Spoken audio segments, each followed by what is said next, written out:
I want to speak of someone who just passed and who deeply and profoundly touched the lives of billions.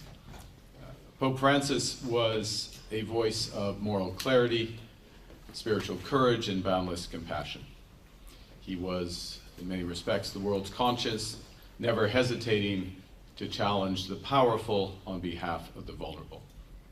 Above all, His Holiness understood and taught that value in the market must never eclipse the values of society.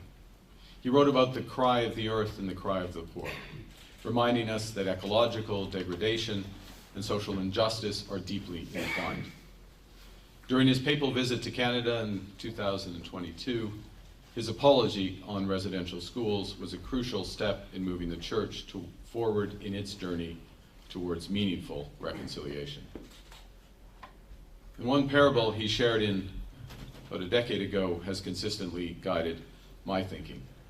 He compared humanity to wine, rich, diverse, full of spirit, and the market to grappa, distilled, intense, and at times disconnected.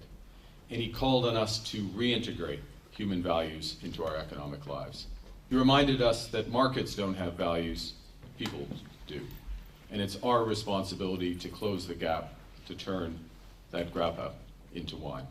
So I join others in reflecting on his pathing and commit myself to fulfilling his challenge. Let me first offer my condolences to Catholics all around the world on the loss of Pope Francis.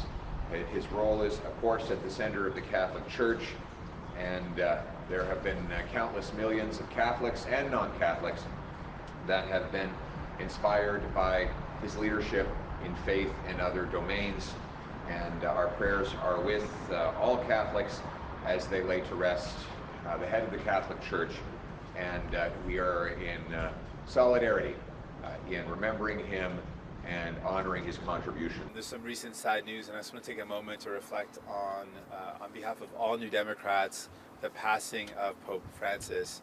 It's a significant loss for the Catholic community, and I want to share my condolences on behalf of all New Democrats. If I could just share a personal reflection on Pope Francis, I was at the apology that the Pope did in Alberta to the Indigenous communities. I want to acknowledge the Indigenous communities and their long advocacy to get that apology.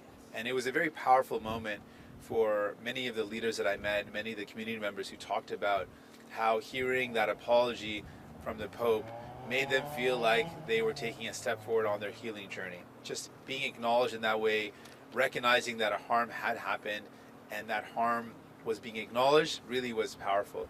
And I think only someone like Pope Francis was able and capable of making that commitment and fulfilling that apology. So I want to acknowledge that.